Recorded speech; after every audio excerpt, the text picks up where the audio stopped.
सोलापूर शहरातील 813 B2 मिळकतींना free hold करण्याच्या प्रक्रियेला गती देण्यासाठी आयोजित करण्यात आलेल्या विशेष शिबिरास नागरिकांचा उत्स्फूर्त प्रतिसाद लाभला। रंगभवन येथे पार पडलेल्या या शिबिरामध्ये हजारो मिळकतधारकांनी उपस्थित राहून अर्ज सादर करत प्रक्रियेचा लाभ घेतला। शिबिरामध्ये नागरिकांना आवश्यक नमुना अर्ज उपलब्ध करून देण्यात आले। संबंधित कागदपत्रांसह अर्ज स्वीकारण्यात आले, तसेच अर्जाची पोच पावतीही देण्यात आली। त्यामुळे अनेक वर्षांपासून प्रलंबित असलेल्या B2 मिळकती फ्री होल्ड करण्याच्या प्रक्रियेला मोठी चालना मिळाल्याचे चित्र पाहायला मिळाले।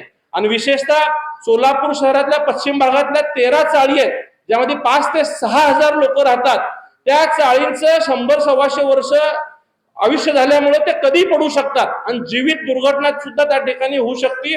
आणि त्या चाळींचा पुनर्विकास करायचा असेल तर B2 हा रद्द करणं गरजेचं आहे। आता B2 म्हणजे काय, तर एखाद्या जमिनीची किंमत समजा जर 1 कोटी रुपये होत असेल तर त्याचे 50% रक्कम आपल्याला महाराष्ट्र सरकारकडे भरावे लागते। तसं या चाळींचा गणित घातला तर एक चाळीची किंमत ही 25-30 कोटी रुपये सरकारला भरावी लागणारी अशी आहे। त्यामुळे पुनर्विकास रखडला, एक कुटुंबाची आज वंश वाढला, तिसरी पिढी आल्यामुळं 2-2, 3-3 लोक त्या घरात राहू शकत नाहीत। चाळीत राहताना घरं लहान असल्यामुळं अनेक लोकांची लग्न व्हायची राहिली।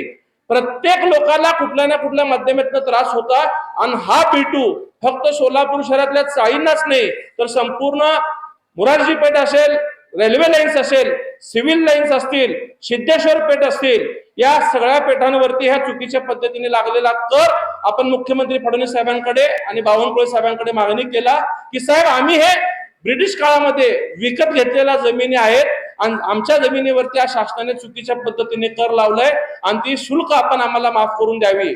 महाराष्ट्रात मला अभिमानाने सांगावं असं वाटतं की सोलापूरचा B2चा निर्णय हा एकमेव निर्णय आहे की ज्याला फक्त 2.5% या ठिकाणी सरकारने GR काढून दिला आणि तेही 2.5% आजची धरायचे नाही। म्हणजे उदाहरणतः एका जागेची किंमत जर आज 1 कोटी रुपये निघत असेल 2026 ला, तर 1989चा रेडी रेकनर पकडायचा आहे। ती किती रक्कम निघणार आहे, तर फक्त 1 ते 2 लाख रुपये त्यावेळीचा रेडी रेकनर त्या मिळकतीचा निघेल आणि त्याच्यावरचे 2.5%, म्हणजे ज्या कामाला 50 लाख रुपये भरावे लागायचे ते काम थेट 2,500वरती आणायचं काम मुख्यमंत्री देवेंद्र फडणवीस साहेब आणि बावनकुळे साहेबांनी या ठिकाणी केला।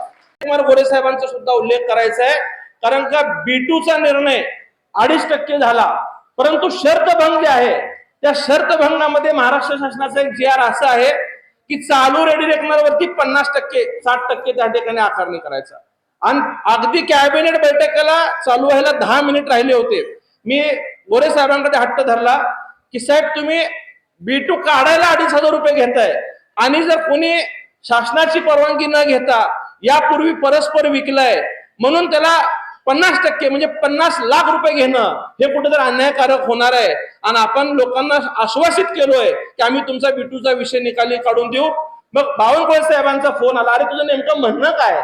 साहेब, एकतर पूर्ण माफ करा, नाहीतर आम्हाला 89च्या धर्तीवरती शर्तभंग सुद्धा ज्यावेळी झालेला आहे त्यावेळीचा शर्तभंग सुद्धा तुम्ही 2.5%च धरा। आणि ती विनंती मुख्यमंत्री देवेंद्र फडणवीस साहेबांनी फक्त आणि फक्त बावनकुळे साहेब आणि गोरे साहेबांच्या आग्रहामुळे त्या ठिकाणी मान्य केली आणि तो सुद्धा निर्णय महाराष्ट्रातला एकमेव निर्णय फक्त सोलापूर सिटी लागू झालेला आहे। या कार्यक्रमाला महापौर विनायक कोंडाल, आमदार देवेंद्र कोठे, उपमहापौर ज्ञानेश्वरी देवकर यांच्यासह विविध मान्यवर उपस्थित होते। देवेंद्र कोठे यांच्या उपक्रमाचे कौतुक करताना महापौर विनायक कोंडाल म्हणाले, तर काम करावं तर उत्तम उदाहरण म्हणजे आमदार देवेंद्र कोठे साहेब यांच्या हातून हे सर्व विमानसेवा असेल, उड्डाणपूल असेल, अनेक गोष्टी, चाळीचा B2 प्रश्न तर 50,000 लोकांना थेट लाभ होणार आहे। आज आपल्याला साधी गोष्ट वाटते पण तसं नाहीये साहेब।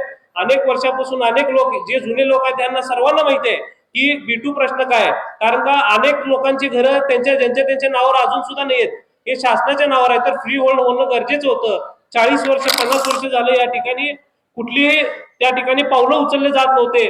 तर हे त्याचा बारीक अभ्यास करून आमदार साहेबांनी या ठिकाणी सततचा पाठपुरावा करून हा विषय सोडवला, त्याबद्दल आमदार साहेबांचा मनापासून या ठिकाणी धन्यवाद देतो। कारण का बरेच सोलापूरचे प्रश्न आहेत, विमानसेवा असेल, उड्डाणपूल असेल, आपले हा B2चा प्रश्न असेल, परत अनेक या ठिकाणी जे विषय आहेत ते सोडवण्याचा, पाण्याचा विषय असेल, आज तुम्हाला एक सांगतो, आमदार साहेबांनी या ठिकाणी एक पण केलाय, सोलापूर शहराला रोज पाणी पुरवठा दिल्याशिवाय फेटा देखील घालणार ना, असं त्यांचा पण आहे. म्हणजे एक प्रामाणिकपणे काम करणे सोलापूर शहराला. अहो 1400 कोटी रुपये मुख्यमंत्री साहेबांकडून कोण आणून देऊ शकतं? त्याचा आपल्याला रिफंडेबल फक्त 100 कोटीच्या आत आहे, ते पण 70% योजना पूर्ण झाल्यानंतर. तर विशेष असे आपले काम करणारे धडाडीचे असे लोकप्रतिनिधी आपल्याला लाभणं गरजेचं आहे. मी मनापासून आमदार साहेबांचं कौतुक करतो, कारण का तुमच्या माध्यमातून आम्हाला देखील या ठिकाणी लोकांची कामं करण्याची या ठिकाणी संधी मिळाली. दादा, तुम्ही असंच काम करत राहू, असंच लोकांची मनं जिंकत राहू.